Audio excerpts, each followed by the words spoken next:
This is how much I've lost with Jenny Craig. 34 kilos of pizza.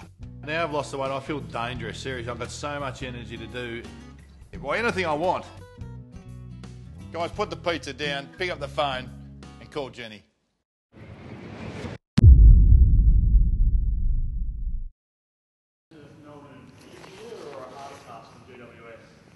Oh, you'd have to think they're a lot harder. I looked through their team last night, and with Sylvia, Green, Maloney, Trengrove, Grimes, they can certainly put some talent out in the ground. Bring McDonald in, who's a defender with experience. There's talent there, and I think the way they played for three quarters last week shows that they're definitely adjusting to Mark's game plan and playing that a lot better. And I think internally we think that over the last 2 or 3 weeks they've started to adapt to that and playing better football. So you're obviously the ones that don't want to become their first victim. How do you make sure that that's not the case? Well, we need to go out and play the sort of football we want to play and get our boys on the front foot. And we've done that very well this year and played some good football. So we're confident we can do that and play our style of football. I suppose everyone says that there's no easy games, but do you go in slightly more wary given that it was about this time last year that Melbourne got dropped, didn't it? Yeah, Melbourne beat us, Richmond beat us, and Melbourne beat us almost exactly the same stage last year. So we're under, we know that any complacency will lead to a loss, and we need to be at our best. I know it's not your side, but can you sort of identify what the difference is? Why, this time last year Melbourne had probably won 4 or 5 games and pretty much the same list 1 year on, and they had. Yeah, you're probably right with the preamble of that statement was that we focus on us, and we're not focusing on why Melbourne are winning or they're not winning.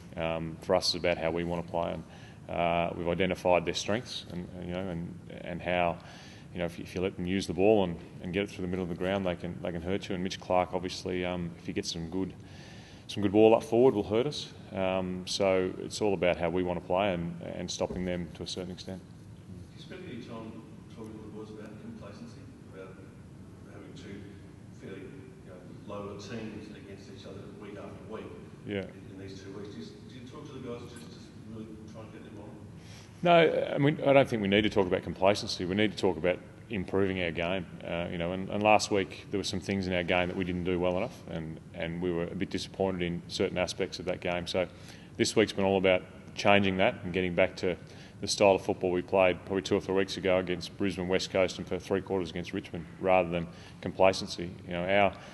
Our players are noticing there's a lot of depth in our team at the moment. David Hill's not playing this week, Mark McVeigh's not playing this week, Jason Winderlick's not playing this week, Michael Hibberd, all guys who can come into the team, at a drop of a hat and will perform well. So I think the guys understand unless they play well, their spots are in jeopardy. So that's a really good position to be in, and means that complacency is not there.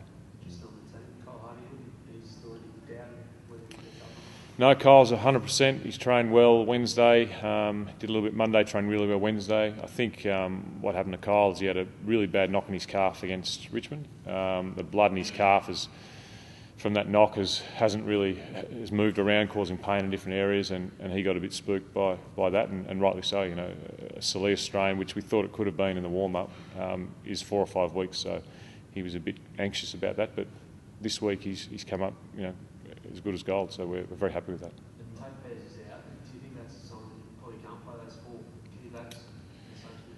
Yeah, it just depends who we're playing, but if you're playing a side with, if we're playing Carlton this week with their tools, or playing West Coast, then you could play them. Melbourne have some tools, but they're not going to play a 5 tall forward line, so we needed to sort of adjust more to Melbourne rather than for us.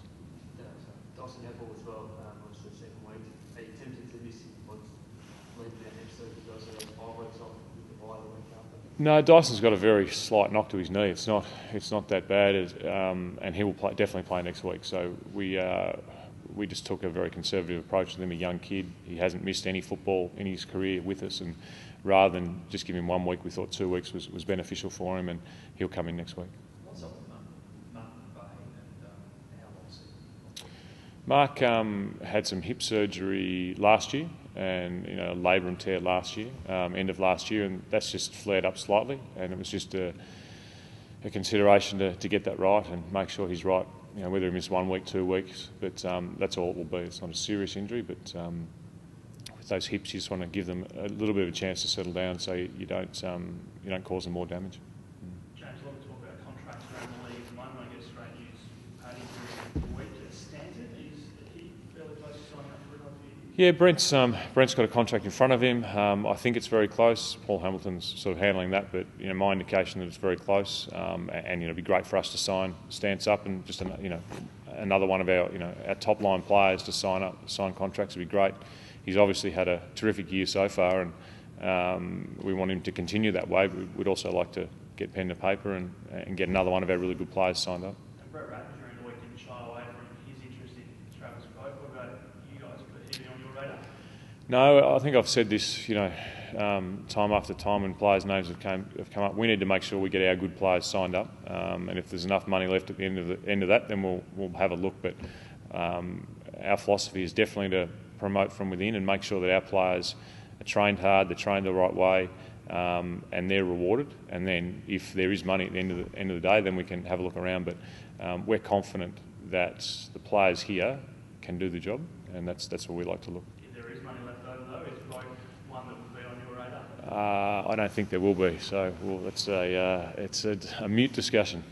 You've probably had in the last 12 months or so, I don't know, say 10, if maybe even more, top line sort of players that have re-signed long-term deals. Nice to know that they're sort of really buying into what you're sort of putting in here, and everyone's staying put. It is. It's great to think that we can retain our players. I think that the way they're playing is a good indication that they're happy here. But when players put pen to paper and sign, and particularly guys from interstate who have the pull of family to go back to, it's a really good sign. The Essendon Football Club is doing a lot of things right, and we've always been talking about improvement and development, and that's on the field and off the field. And I think we've got a long way to go. But at the moment, the re-signing of those players is an indication that we're doing a lot of things right. James, you mentioned before your depth and the fact that you've got a lot of players waiting for things to come back. How many, I guess the injuries have allowed you to turn over and have a look at a lot of different players. How deep do you think you're back in terms of number of players that are capable of coming into the team and doing a job for you? 30, 32? Yeah, look, I haven't probably in my head got a number, but you'd like to think that you've got 35 guys who are ready to come in, and even playing Corey Delolio, who's a rookie in the Anzac Day and Carlton game, we know that if we need him, he's ready to go. There's another couple of rookies that we'd like to play before the season's out, because we think that, they're playing very well in the reserves. Unfortunately for them, the rules say that they can't play because there's not a spot on the list for them. And then there's our draftees from this year in Kavanagh, O'Brien, who we'd like to get a few games into before the year's out as well. So we obviously want to win games and be successful, but we also want to see what sort of talent we have on our list as well. 30 guys in the number. The sort of Alistair Clarkson and Brett Ratton said last year, 32 to 34 probably makes you premiership capable. Do you feel you've got that depth to go to do that? I don't know. Look, I'm not sure how good we can be or where we can go. I suppose that we think we've got 34 to 35 players who can play, but whether they're good enough or not, and whether as a team we're good enough or not, the next 15 weeks of the season will play out, and we'll see what happens there. David Hill, James, he's out of contract for you as well. Have you guys got a contract in front of him, or are you in discussions? In discussions with David. He's a very important part of our team, both on and off the field. He's a player who's been here since 2000, so it's 12, 13 years he's been here. A great character around the club and a great leader around the club. And unfortunately for him, he's missed 6-7 weeks with a calf injury. He'll play reserves this week. But he's a huge part of our season, and we've got, as I said, we've got 12, 13 games to go, and he's a massive part of that. So we'll get him fit and get him match fit, and then look to be playing him. How's Gumberland been going in the VFL? Gumberland's played a half. Unfortunately, last week there was a state game in the VFL, so he couldn't play. But he's played a half. He'll play 3/4 to a full game this week, and then be up for selection. So that's really exciting for Scott and for us. Wants to play a big part in the second half of the year. What's that? Does he want to play a big part? Yeah, definitely. Yeah, I mean, you got guys at 6'7" who can run like he can and mark like he can, and that's a powerful asset.